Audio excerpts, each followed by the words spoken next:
Hello malt mates, I'm Ralfy and welcome to the Whiskey Bothy, where I talk about whiskey and other quality spirits, including rum and bourbon and rye and cognac and, well, not cognac so much, but I do have some Armagnac reviews planned in the near future. But in the meantime, welcome to Ralfy Review 1060 extra content, that's what it is, extra perspective, extra contribution, extra experience delivered in a narrative. And I'm going to talk about the fact that it's very helpful at the beginning of the year to take stock, to examine what we've enjoyed from the previous year and decide if we still enjoy it, and if we do we want more of it, or should we continue to explore other options that we're not familiar with in order to perhaps be surprised, excited, delighted, and maybe even shocked at the complexity and array of both flavours and sensations that are expressed so beautifully through good quality spirits. Now, I've just reviewed this Isle of Arran 10-year-old single malt. I gave this 85 out of 100 in review 1060, and this is a perfect example of what you call a benchmark whiskey. And when we're recalibrating, we need the benchmark whiskies. When we're just starting out for the first time and we don't know whiskey very much, one of the best malts is Glenfiddich 12-year-old, because it's so light, so accessible, and yet it's got that little bit of complexity about it, which is definitively associated with Scotch single malts. But when we move on, after a number of years of experience, and the speed at which we pick up on the experience of smelling and tasting, it varies between us. I've always been a slow learner, but it's taken me 35 years, but I'm getting there. You will find that, like myself, that over time you start to get a little bit institutionalised in your palate, and you have to shake it up a little bit, whether with another brand of Scotch single malt or alternative spirit moments like rum. Rum's a firm favourite of mine, but let's just stick here in the extras to the whiskey here. I've actually got a previous bottle from 2 years ago, and I've given this, in a recent tasting, 84, so it's a mark less. Interestingly, when I bring the bottles up, you may notice that they're different colours. This is good. This is what you expect when a whiskey has the integrity, a brand integrity, to present things naturally without the addition of cosmetic colourant dyes. Oh, excuse me. Yeah, my books are still for sale, by the way. Search for Whiskey Bothy, Stories from a Whiskey Bar, and Life, Death and Whiskey. If you did buy my books over the Christmas period in December, thank you very, very much. And in particular for those of you who bought my bottle of Kulila that I bottled through the Good Spirits Company in Bath Street, thank you very much for all the feedback on how much you've enjoyed it. 9-year-old single cask strength Kalila from an ex-barrique cask, which in my opinion was never used for wine, but that's only my opinion. I don't have it in the paperwork, so I can't say that is definitely the case. But £75 a bottle, banger of a malt. There's still a few bottles for sale if you're interested. Hey fella, you coming up again? Now, are you going to knock my bottles of whiskey over? Are you? Because you did that last week, you big nuisance. You almost gave Daddy a heart attack. Nearly tipped one of my bottles over in your hurry to get to the treats. Anyway, just you stay there. I'm busy recording. Look, There's the whiskey fans out there. Because it's cold and snowing and wet and windy, the cats are spending more time indoors, and as they do so, they're being more of a nuisance and a pest. Aren't you, sweetheart? You big moggy tomcat. Let me see. I'm going to pour. That's that one. I know that because I poured it earlier. I'm going to pour a wee drop. All right, here we go. You see what's happened there? This isn't unusual. See, when I've got a cork that separates from the lid, I just basically get some glue, some Loctite or something, not Loctite, super glue, and I just basically glue them back in. I find that's the best way of dealing with it. I'm just going to put this half on. There's nothing wrong with screw tops, except the distilleries haven't really latched onto that. I have to say the Japanese bottlers do a good job with screw tops, better than the Scotch whisky industry. So here's the old Arran 10-year-old. It's definitely lighter. It's a little bit more perfumed.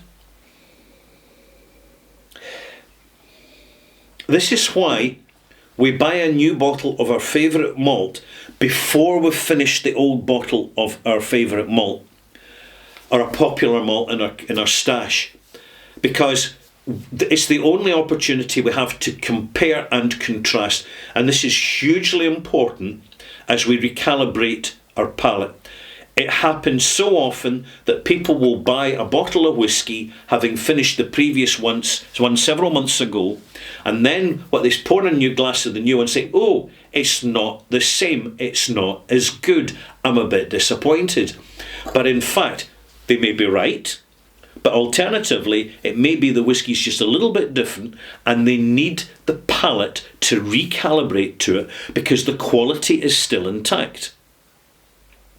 When we're recalibrating our palates, basically, the best way to do it is to start off by having a break from whiskey completely for about 2 or 3 weeks. January is a very good month to do that in, particularly after the new year when we've been consuming more than we usually do. If we go dry for 2 or 3 weeks, and it doesn't have to be the full month, although some people just automatically do that, just to give their liver a rest. And you can also support your liver with milk thistle, supplement, and tudka. Tudka and milk thistle, now I'll mention this in passing, is very effective liver support. You do not need prescriptions from your doctor. Often they can do more harm than good, depending on how focused and how relevant the prescription is to the condition. But doctors don't generally prescribe when you're just feeling a little bit under the weather. If they do it, unfortunately too often it tends to be antidepressants, which I think is a mistake, but hey, let's quickly move on. People miss out on the fact that there's an awful lot we can do to help ourselves. And exploring how supplements work, particularly in supporting the liver, because in doing so we're also supporting our kidneys. We also can check our blood pressure situation, just actually have a general ambient health check while we're having a dry few weeks. If you've been in steroid cream or any other ointments, you may find that affects your palate, and that's the reason that whiskies have been tasting a bit off.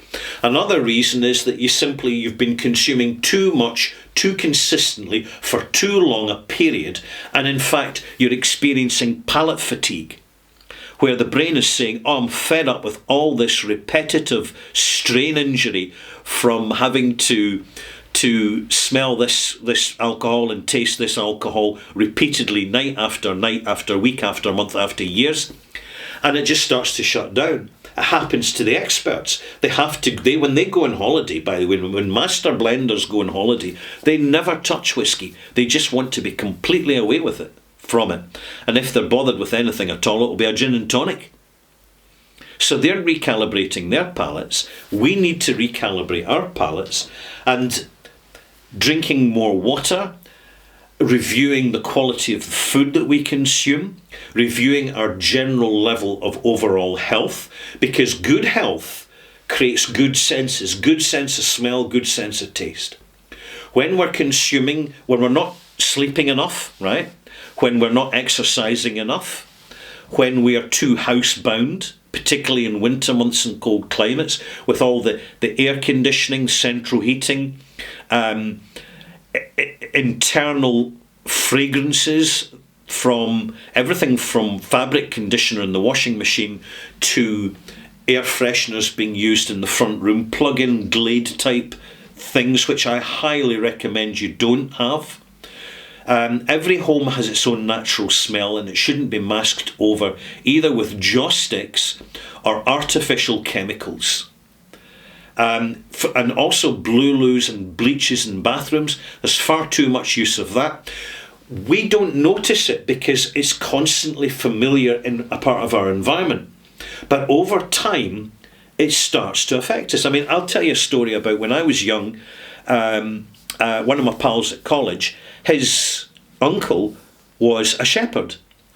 And when he was down visiting his nephew in Aberdeen, we had a night out with him, and his nose round a whiskey was just phenomenal. And that's because he spent most of his life outdoors in the fresh air, and he ate a simple old-fashioned diet of mince and potatoes and apple pie and custard for pudding. You know, real old school stuff. So perhaps it would help to literally spring clean your entire environment, particularly in relation to your personal health, smells, ambient flavours, artificial flavours, particularly in sweetened drinks like energy drinks. Monster's a good example. These, in my opinion, are garbage. We actually damage our palate because we're consuming a whole load of processed, over-sweetened, flavourless food with other chemicals that affect our natural body balance. So the more we sort of investigate this forensically from our own perspective, and we're not going to have a complete clean sweep effect of recalibration. It doesn't happen that quick. It happens incrementally, gradually, over several years. And we will find that we migrate from sweeter whiskies, particularly the sherry bombs types whiskies. We start to enjoy softer, gentler, drier whiskies with a little bit more savoury, a little bit more bitterness, a little bit more sourness in it.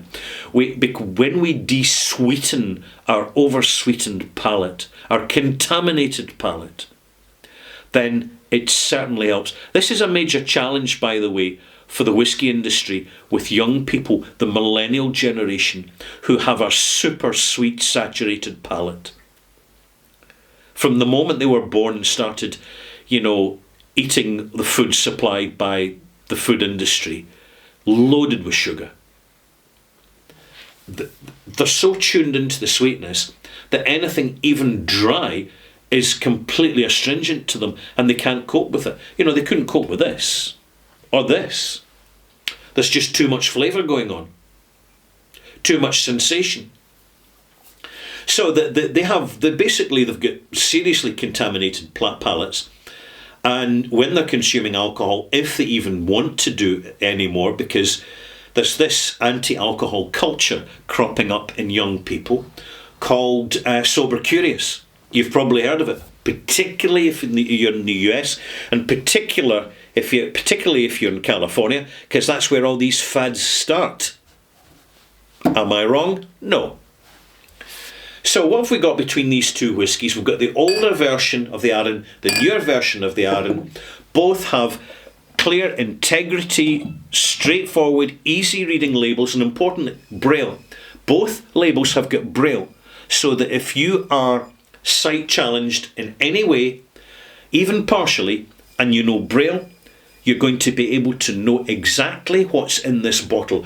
I cannot believe that more mainstream brands, particularly the corporates that want to be politically correct, are not putting Braille on their labels. In this day and age, it is a major omission.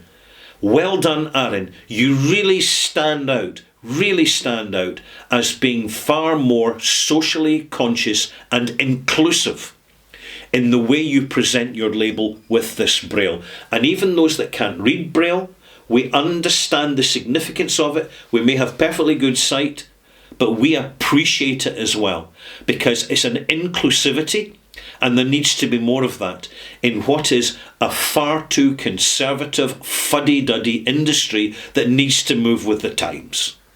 Yes, that's what I said. The older version of Arran 10 is sweeter than the newer version.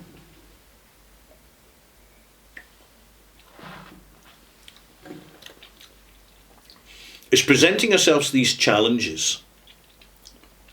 Oh, this is get a bit less pineapple and a bit more graininess. The new one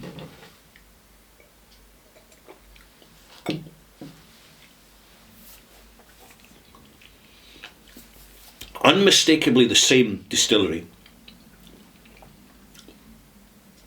The new one, I think it's got a little bit of sherry cask component in it.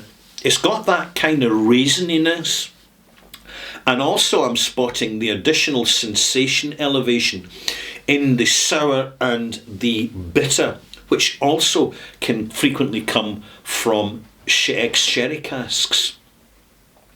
I would conclude by saying both in their own way are excellent. They represent great value. You will at some point have the wooden part of your cork separate from the cork, but no worry, it's why every bothy, every whiskey stash contains a wine consumer's corkscrew, because we need them. And if you need replacement corks, keep corks when you've got an empty bottle. You may discard the bottle, but don't discard the cork, because you may need to reuse it in the future where you have a cork failure. And there you have it. I think at this moment in time, as we get ourselves firmly entrenched into 2025, that's really all I have to say. If you want additional content, I do have a Patreon channel. It is quite busy and has a very active Discord channel component to it, the Bothy Discord, in which people are freely exchanging advice and opinions on single malts. And I have to say, having overviewed it myself many times over the space of a week, just to check in things, the quality of information is outstanding. But there again, I would say that, wouldn't I? Right, malt mates, time for me to go. Here's the Clivey clicker. I'm going to press the big red button, and then this video will stop. I'll see you again for my next review. If you haven't subscribed, by the way, click that button, just the way I'm about to click this button.